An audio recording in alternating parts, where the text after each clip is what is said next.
Saudara-saudara beserta anak-anak yang dikasihi Tuhan Yesus Kristus, kita akan bersama masuk dalam kebaktian kita pada hari ini.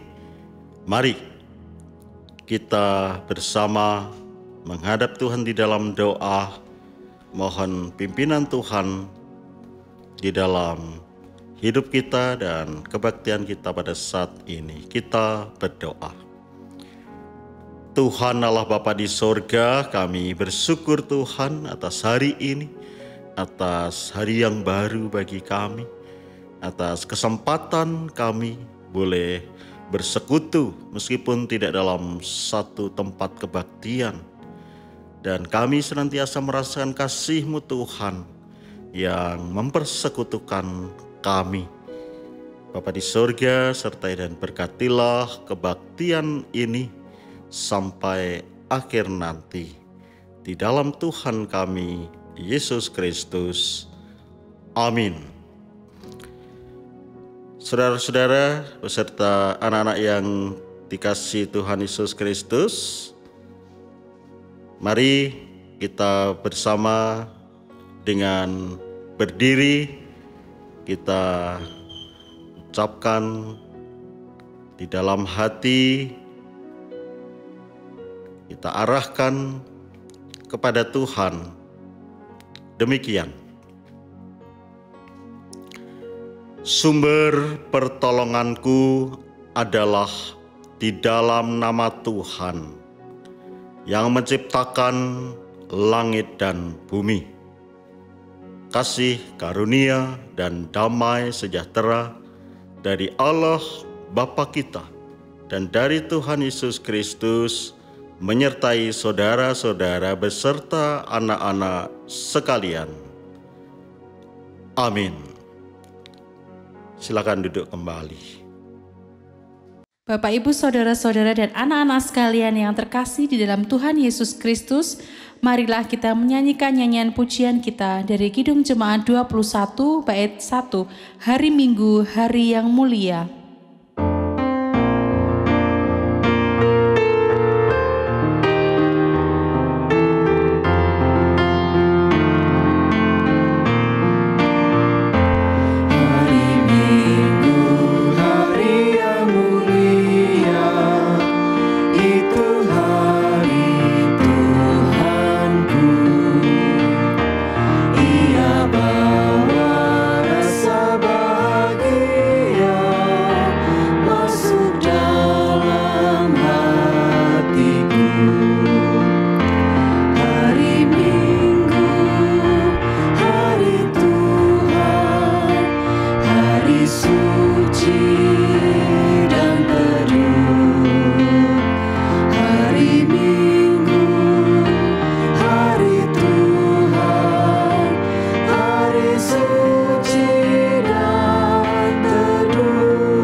Saudara-saudara beserta anak-anak yang dikasihi Tuhan Yesus Kristus, mari kita bersama menyiapkan hati dan hidup kita menerima dan menghayati firman Tuhan dalam kita mendengarkan dan merenungkan firman Tuhan pada saat ini. Mari kita mohon bimbingan Tuhan di dalam doa. Bapa di sorga, kami bersyukur Tuhan atas kesempatan dalam kebaktian ini di mana kami hendak mendengarkan, merenungkan firman-Mu. Roh Kudus menerangi kami untuk kami mengerti firman-Mu dan dapat melaksanakan dalam hidup kami. Di dalam Tuhan kami, Yesus Kristus. Amin. Kita akan bersama-sama memperhatikan bagian dari kitab Perjanjian Lama dari kitab 1 Samuel pasal 3 ayat 1 sampai 20. Cukup panjang bacaan kita pada saat ini. Kitab 1 Samuel pasal 3 ayat 1 sampai 20 demikian. Samuel yang muda itu menjadi pelayan Tuhan di bawah pengawasan Eli. Pada masa itu firman Tuhan jarang, penglihatan pun tidak sering. Pada suatu hari, Eli yang matanya mulai kabur dan tidak dapat melihat dengan baik, sedang berbaring di tempat tidurnya. Lampu rumah Allah belum lagi padam. Samuel telah tidur di dalam bait suci Tuhan, tempat tabut Allah. Lalu Tuhan memanggil, "Samuel, Samuel." Dan ia menjawab, "Ya Bapa." Lalu berlarilah ia kepada Eli, serta katanya, "Ya Bapa, bukankah Bapa memanggil aku?" Tetapi Eli berkata, "Aku tidak memanggil, tidurlah kembali." Lalu pergilah ia tidur. Dan Tuhan memanggil Samuel sekali lagi. Samuel pun bangunlah, lalu pergi mendapatkan Eli serta berkata, "Ya Bapa, bukankah Bapa memanggil aku?" Tetapi Eli berkata, "Aku tidak memanggil, anakku, tidurlah kembali." Samuel belum mengenal Tuhan. Firman Tuhan belum pernah dinyatakan kepadanya. Dan Tuhan memanggil Samuel sekali lagi untuk ketiga kalinya. Ia pun bangunlah, lalu pergi mendapatkan Eli serta katanya, "Ya Bapa, bukankah Bapa memanggil aku?" Lalu mengertilah Eli bahwa Tuhanlah yang memanggil anak itu. Sebab itu berkatalah Eli kepada Samuel, "Pergilah tidur, dan apabila ia memanggil engkau, katakanlah, 'Berbicaralah Tuhan, sebab hambamu ini mendengar.' Maka pergilah Samuel dan tidurlah ia di tempat tidurnya. Lalu datanglah Tuhan berdiri di sana dan memanggil seperti yang sudah-sudah, 'Samuel, Samuel.' Dan Samuel menjawab, 'Berbicaralah, sebab hambamu ini mendengar.' Lalu berfirmanlah Tuhan kepada Samuel, 'Ketahuilah, aku akan melakukan sesuatu di Israel, sehingga setiap orang yang mendengarnya akan bising kedua telinganya. Pada waktu itu, aku akan menepati kepada Eli segala yang telah kufirmankan tentang keluarganya, dari mulai sampai akhir. Sebab telah kuberitahukan kepadanya bahwa aku akan menghukum keluarganya untuk selamanya karena dosa yang telah diketahuinya, yakni bahwa anak-anaknya telah menghujat Allah, tetapi ia tidak memarahi mereka. Sebab itu aku telah bersumpah kepada keluarga Eli bahwa dosa keluarga Eli takkan dihapuskan dengan korban sembelihan atau dengan korban sajian untuk selamanya."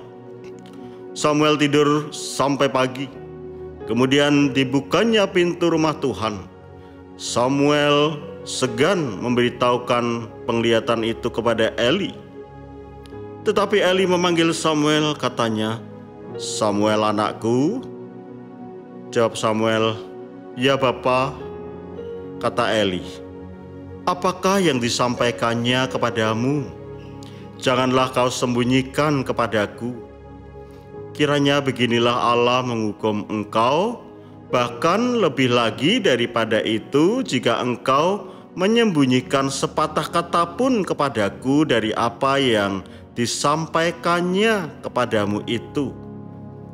Lalu Samuel memberitahukan semuanya itu kepadanya dengan tidak menyembunyikan sesuatu pun. Kemudian Eli berkata, "Dia Tuhan, biarlah diperbuatnya apa yang dipandangnya baik." Dan Samuel makin besar, dan Tuhan menyertai dia, dan tidak ada satupun dari firman-Nya itu yang dibiarkannya gugur. Maka taulah seluruh Israel dari Dan sampai Berseba bahwa kepada Samuel telah dipercayakan jabatan Nabi Tuhan. Saudara-saudara beserta anak-anak yang dikasihi Tuhan, demikian pembacaan kitab suci. Yang berbahagia adalah yang mendengarkan firman Tuhan dan memeliharanya. Amin. Saudara-saudara beserta anak-anak yang dikasihi Tuhan Yesus Kristus, saat ini kita berada pada minggu-minggu Epifani atau minggu-minggu Epifania, ada yang menyebut begitu. Tepatnya saat ini kita berada pada minggu kedua setelah Hari Raya Epifani. Hari Raya Epifani dirayakan pada setiap tanggal 6 Januari. Dan saat ini adalah hari Minggu pertama setelah tanggal 6 Januari. Hari Minggu kedua. Hari Minggu kedua setelah tanggal 6 Januari. Jadi saat ini minggu kedua setelah Hari Raya Epifani. Saudara-saudara beserta anak yang dikasihi Tuhan Yesus Kristus, tema pemberitaan firman atau pewartaan sabda Tuhan saat ini adalah berkata dan berkarya menyatakan kebenaran. Saudara-saudara beserta anak-anak yang dikasihi Tuhan Yesus Kristus, berkata atau mengatakan sesuatu kepada orang lain itu tidak mudah. Kenapa tidak mudah? Karena ada yang sangat khawatir ketika akan mengatakan sesuatu yang sebetulnya sangat penting kepada seseorang. Dalam hatinya penuh dengan kekhawatiran, rasa was-was, jangan-jangan nanti yang aku katakan menyinggung dia, sehingga dia tidak jadi mengatakannya. Atau jangan-jangan yang aku katakan ini tidak sepenuhnya benar. Dan kemudian dia karena keraguan-raguan, karena kekhawatiran, akhirnya tidak jadi mengatakan. Padahal belum tentu yang mendengar itu marah atau tidak mau menerima apa yang dikatakan itu. Dan sebetulnya kalau dia mengatakan itu membangun semua, menjadikan semua lebih baik. Tapi akhirnya dia tidak jadi mengatakan apa yang harus dikatakan, disampaikan kepada seseorang itu. Tapi ada juga yang sangat berani, bahkan terlalu berani mengatakan sesuatu kepada seseorang tanpa berpikir panjang bahwa itu akan menyinggung, bahwa itu benar apa salah, hoax atau tidak. Pokoknya disampaikan saja. Hal seperti ini seringkali kontraproduktif begitu ya. Seringkali orang mengatakan kontraproduktif itu bahasa sehari-harinya barangkali kemanfaatannya akhirnya justru malah hilang. Yang seharusnya dengan tata cara yang lebih baik, tetapi karena terlalu berani sehingga asal bicara belum tentu sesuai dengan seseorang yang diajak bicara itu caranya. Dan akhirnya justru malah menimbulkan pertikaian, menimbulkan apa yang sering disebut kegaduhan dan sebagainya. Saudara-saudara, beserta anak-anak yang dikasihi Tuhan Yesus Kristus, memang kadang-kadang kebenaran itu tidak diterima seseorang, perkataan yang benar itu, dan kemudian orang itu memusuhi atau kemudian menjadikan pertikaian. Itu memang kadang-kadang sebagai konsekuensi atau risiko yang harus ditanggung. Kalau itu memang suatu kebenaran dan caranya sudah baik, dan kemudian juga orang yang mendengar itu tidak mau menerima, tidak menyikapi, menanggapi dengan baik, itu memang sebagai konsekuensi atau boleh dikatakan memikul salib. Tetapi kalau dengan cara tidak baik, asal bicara, terlalu berani, yang namanya terlalu itu meskipun berani, terlalu itu ya tidak baik. Itu bukan memikul salib kalau dia kemudian merasakan akibat yang tidak baik. Dan itu seharusnya memang diusahakan agar menyampaikannya dengan cara yang baik juga. Maka dari itu, di dalam etika, terlebih etika Kristen, bukan hanya yang benar yang harus dipegang, tapi juga yang baik. Benar itu tidak salah, baik itu tidak buruk. Benar memang, tapi kalau tidak baik itu seringkali menjadikan hal yang seharusnya bermanfaat malah justru menjadi halangan untuk kebaikan. Belum mendengar semuanya, orang sudah menolak. Belum tahu, orang sudah antipati. Nah, seringkali menjadikan hal seperti itu. Maka yang benar dan baik itu diusahakan sehingga tepat. Benar dan baik itu yang tepat. Dalam bacaan kita, saudara-saudara dan anak-anak yang dikasihi Tuhan Yesus Kristus, Samuel itu dipakai Tuhan untuk menyampaikan sesuatu yang sangat penting dari Tuhan. Firman Tuhan itu harus disampaikan kepada Imam Eli. Pada saat itu diceritakan dalam bacaan kita, dalam ayat 1, Samuel yang masih muda, Samuel yang muda itu menjadi pelayan Tuhan di bawah pengawasan Eli. Pada masa itu firman Tuhan jarang, penglihatan pun tidak sering. Itu yang dialami Imam Eli dan bangsa Israel.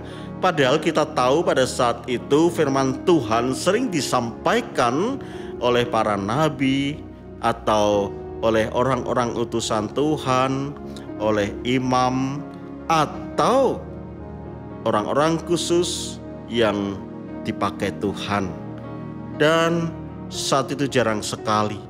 Oleh karena itu Samuel dipersiapkan oleh Tuhan sendiri, dan melalui firman Tuhan yang disampaikan langsung kepada Samuel ketika saat dia tidur dipanggil, dan kemudian dia ketika bangun sampai 3 kali, dan kemudian Imam Eli baru mengerti, oh itu dari Tuhan. Dan atas petunjuk Imam Eli, Samuel kemudian menyiapkan diri. Tuhan, aku siap mendengar firman-Mu.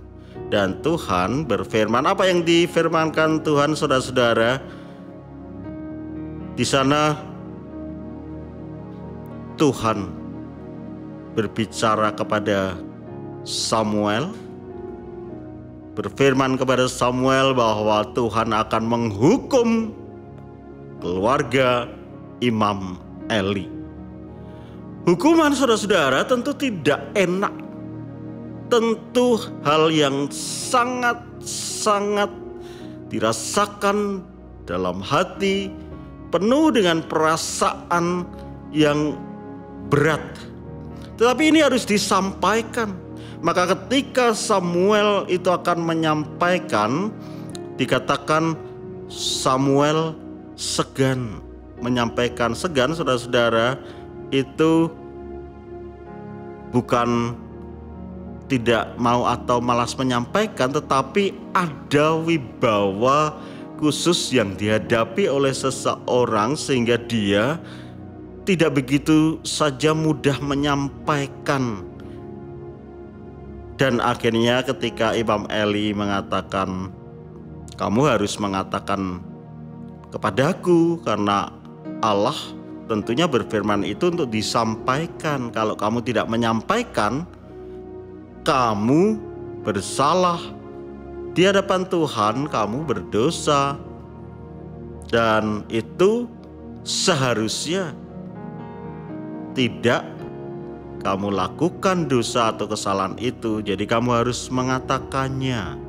Dan akhirnya Samuel pun mengatakan semua apa yang disampaikan kepada Samuel untuk disampaikan kepada keluarga Imam Eli, bahwa Tuhan akan menghukum karena Imam Eli sudah lama diberitahu bahwa Tuhan akan menghukum ketika firman Tuhan tidak dijalankan, ketika kehidupan, perbuatan dilakukan terus-menerus, tidak mau mengindahkan firman Tuhan, tidak mau mengindahkan apa yang Tuhan peringatkan. Kita tahu saudara-saudara dan anak-anak yang dikasihi Tuhan, dalam ayat-ayat sebelumnya dikatakan bahwa anak-anak Imam Eli, Hofni dan Pinchas gitu ya, itu berbuat jahat, terlebih ketika menerima persembahan berupa daging sembelihan. Itu dipilih yang enak-enak, itu disisihkan, disembunyikan, dan kemudian baru sisanya itu dipersembahkan. Wah, ini kan betul-betul sebagai sesuatu yang sangat tidak terpuji. Dan itu dilakukan bertahun-tahun. Imam Eli sebagai bapaknya, apakah tidak tahu? Tahu.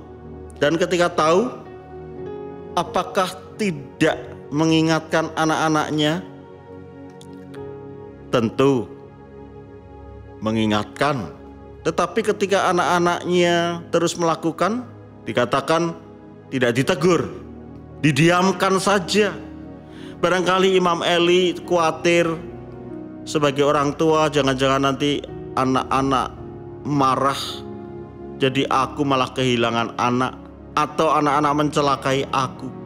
Jadi dia lebih takut kepada anak-anak itu, kepada anak-anaknya, daripada takut kepada Tuhan, kan seperti itu. Saudara-saudara yang dikasihi Tuhan Yesus Kristus, tidak membuat anak marah itu baik.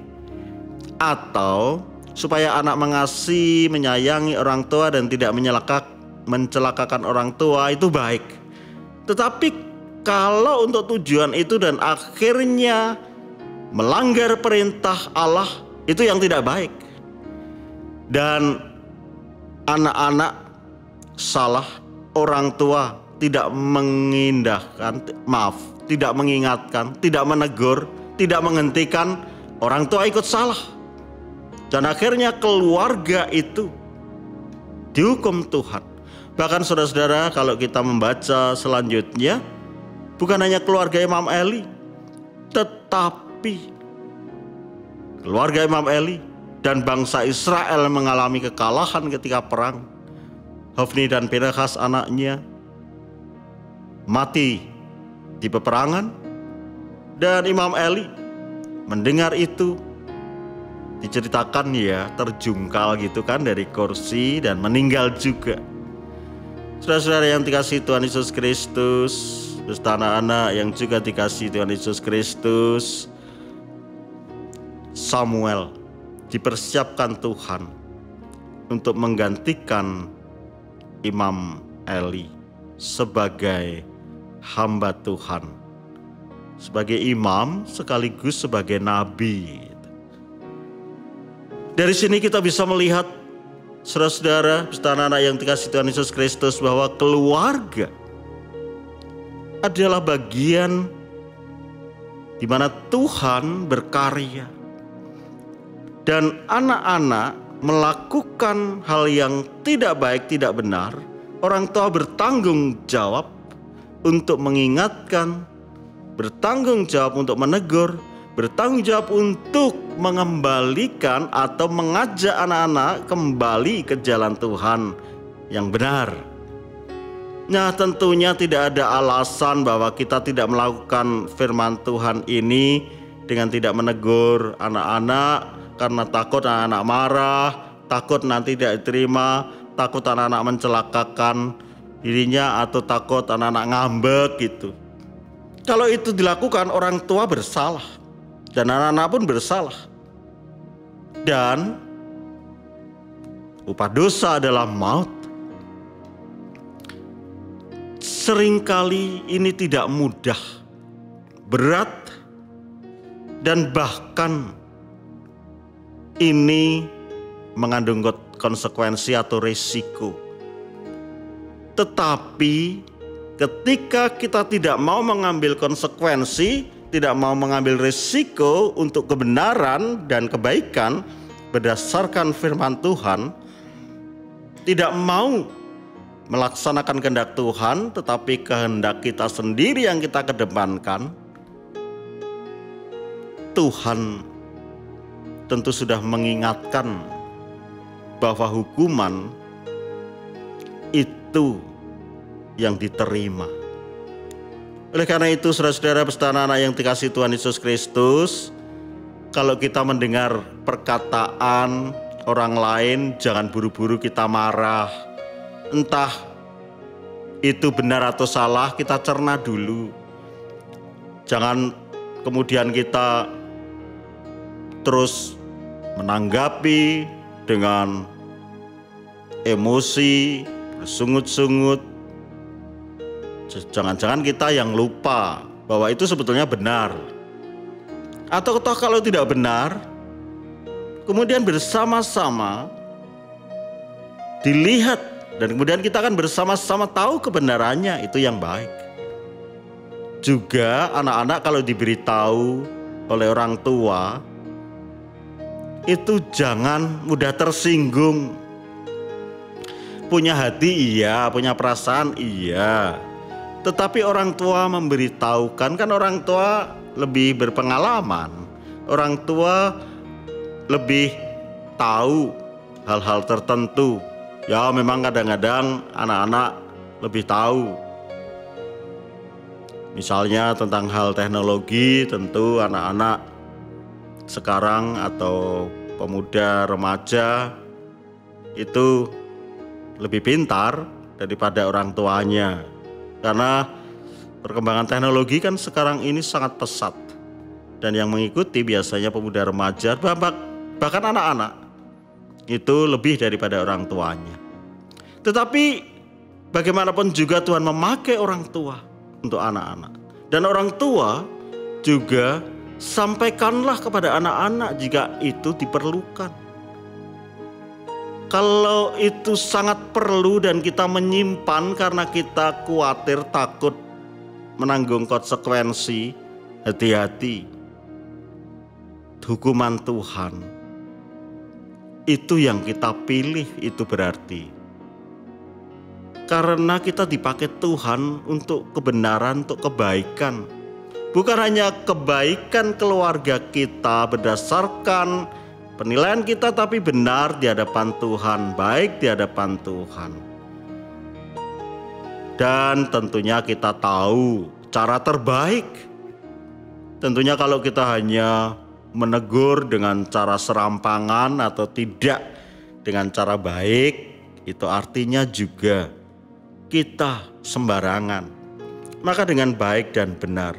Bahkan ketika anak-anak mengingatkan kita sebagai orang tua, jangan buru-buru kita mengatakan, kamu itu baru bau kencur saja, sudah mengajar orang tua. Jangan. Allah seringkali memakai anak-anak untuk menyampaikan firman-Nya seperti Samuel menyampaikan kepada Imam Eli. Imam Eli justru tidak mendapatkan langsung dari Tuhan melalui Samuel yang baru beranjak besar. Masih anak-anak juga sebetulnya. Karena pada saat itu, seperti ayat 7, Samuel belum mengenal Tuhan, firman Tuhan belum pernah dinyatakan kepadanya. Padahal Samuel di bawah asuhan Imam Eli. Sebagai imam tidak mengajarkan tentang Tuhan kepada Samuel. Tidak mengajarkan firman Tuhan kepada Samuel. Dan ini sangat-sangat memprihatinkan. Oleh karena itu kita baik sebagai orang tua maupun sebagai anak, mari kita tetap mendengar firman Tuhan dan jangan hanya disimpan sendiri firman Tuhan itu. Kalau ada yang perlu disampaikan, yang harus disampaikan kepada sesama kita, kepada orang lain, sampaikan.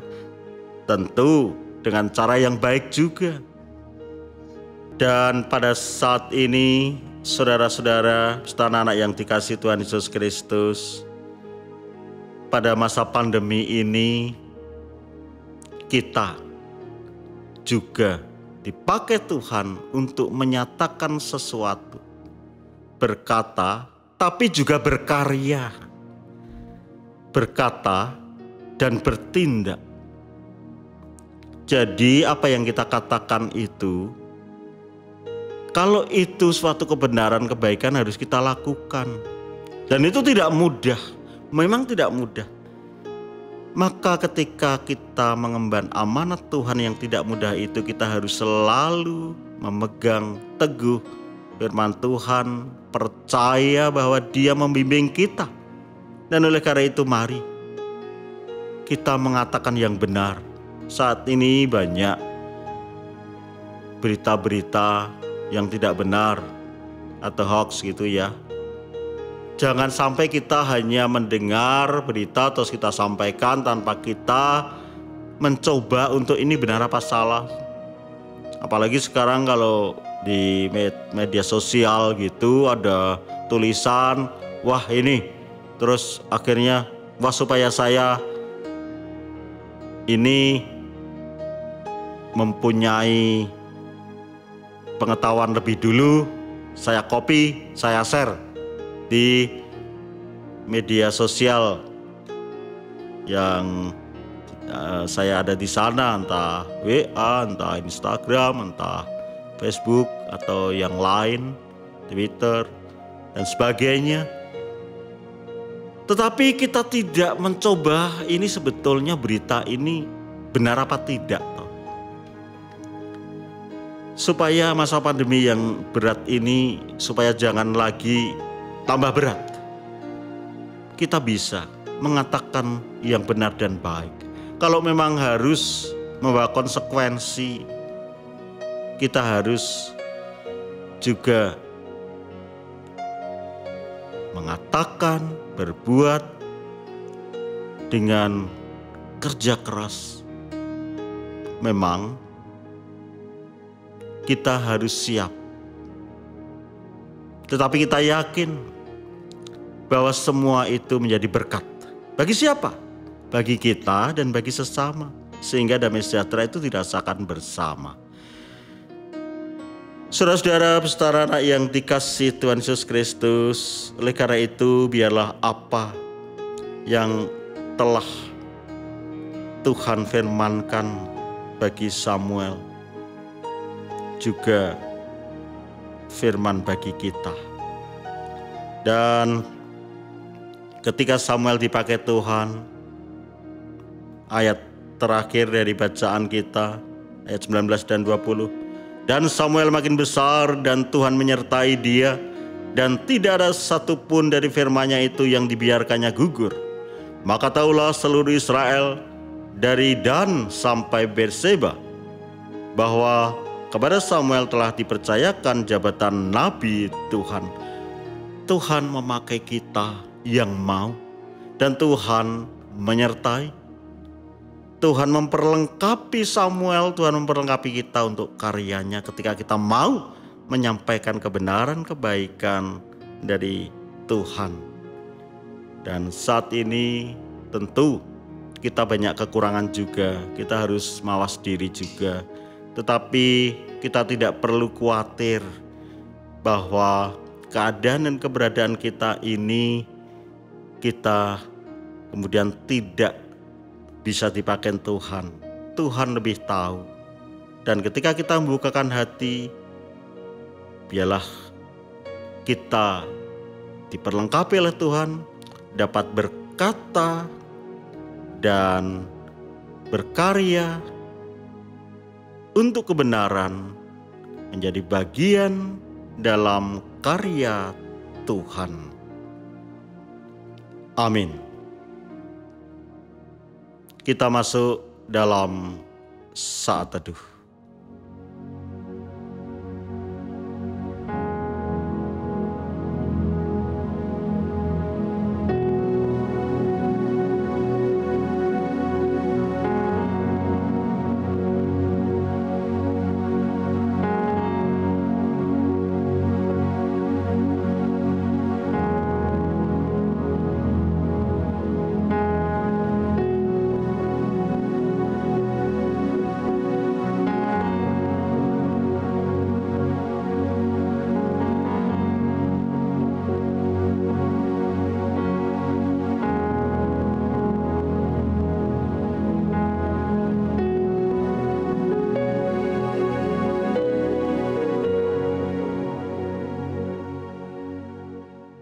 Saudara-saudara beserta anak-anak yang dikasihi Tuhan Yesus Kristus, kita mendengarkan firman Tuhan.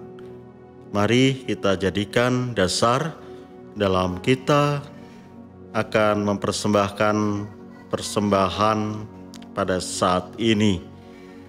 Sebagai nas dasar persembahan dari Ibrani pasal 13 ayat 15 demikian. Surat Ibrani pasal 13 ayat 15. Sebab itu, marilah kita oleh Dia senantiasa mempersembahkan korban syukur kepada Allah, yaitu ucapan bibir yang memuliakan nama-Nya.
Saudara-saudara beserta anak-anak yang dikasihi Tuhan Yesus Kristus, mari kita menghadap Tuhan di dalam doa.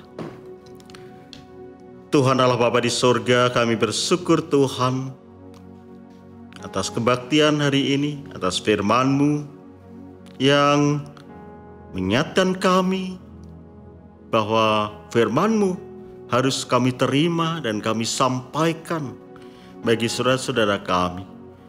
Terlebih karena Engkau berkenan memakai kami dalam karya-Mu, saling mengingatkan di dalam Engkau, saling membawa mengajak untuk hidup di jalan-Mu, sebagaimana Samuel.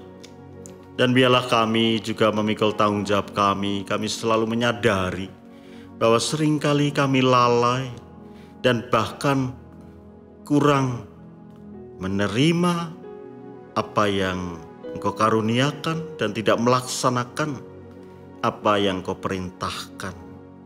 Ampuni kami Tuhan sebagai orang tua, ampuni kami Tuhan sebagai anak, dan biarlah Engkau memperlengkapi kami, boleh senantiasa menjadi bagian dalam karya-Mu dalam berkata dan berkarya untuk kebenaran, melakukan kebenaran di dalam Engkau.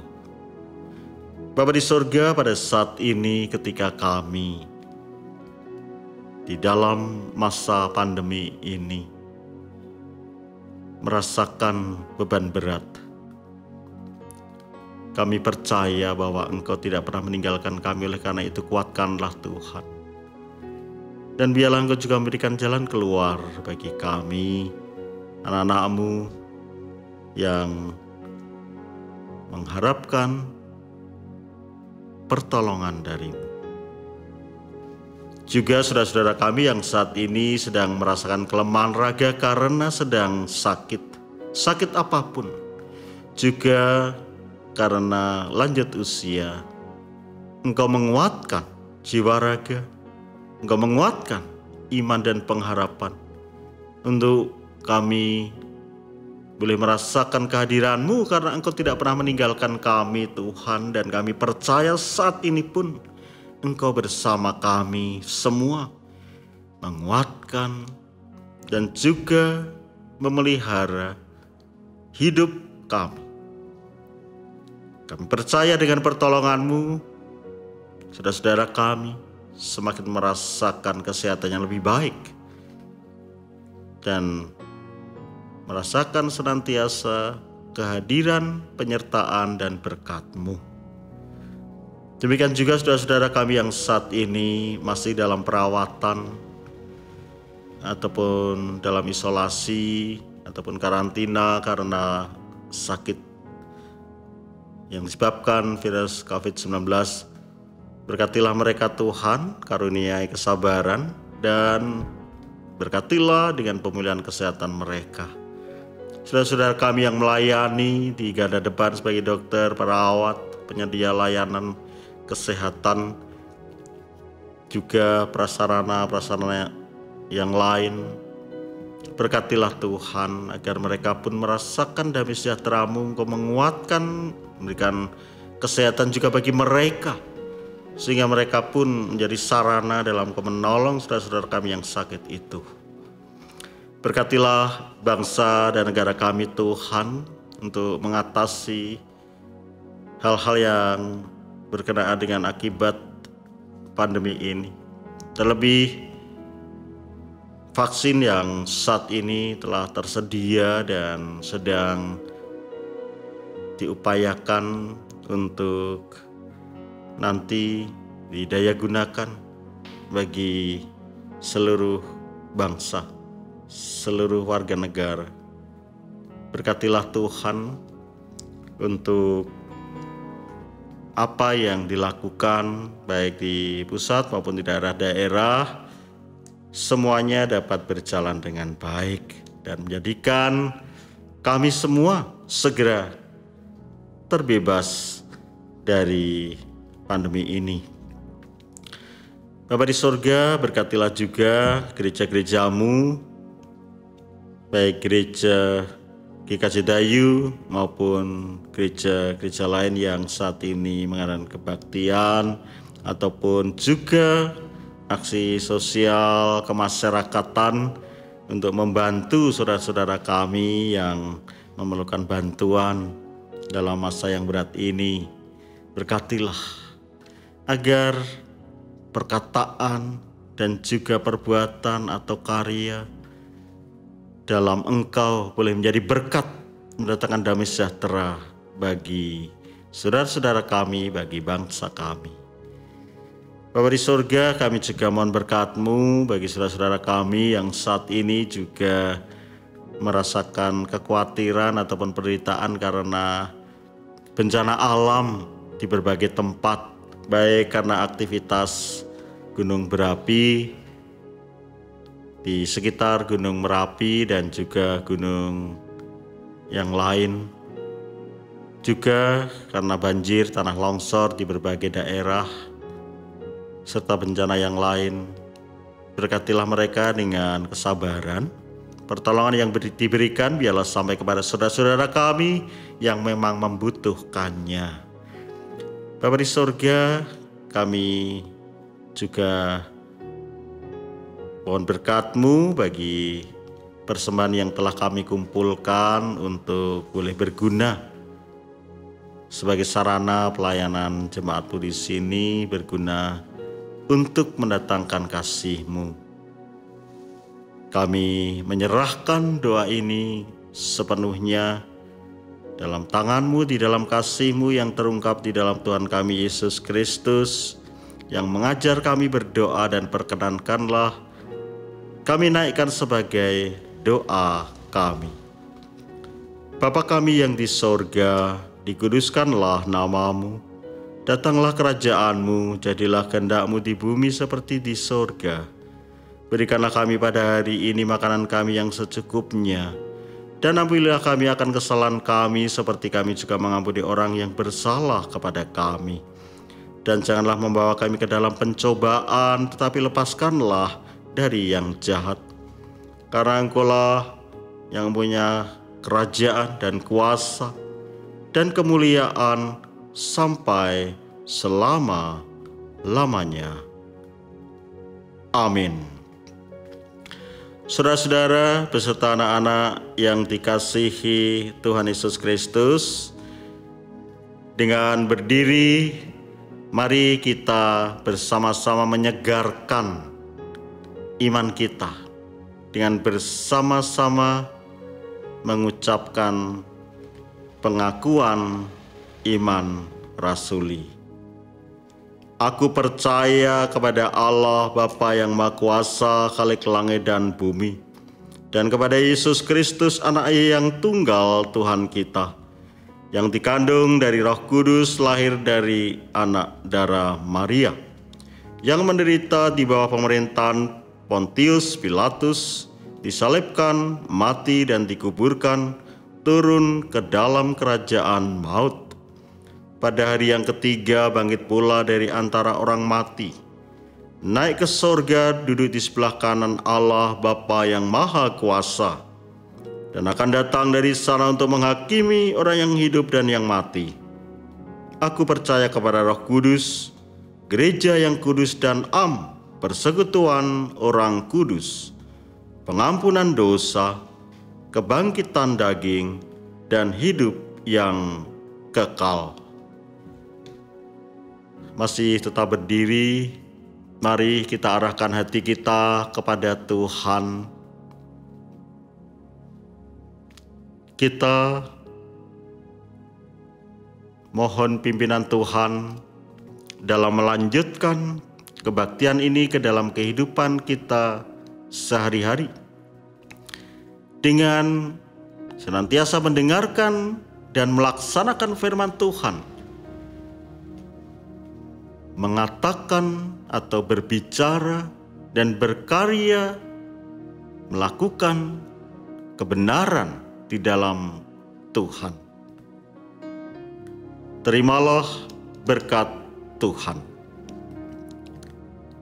Kasih karunia Tuhan Yesus Kristus dan kasih Allah Bapa di dalam Roh Kudus menyertai saudara-saudara beserta anak-anak sekalian. Amin.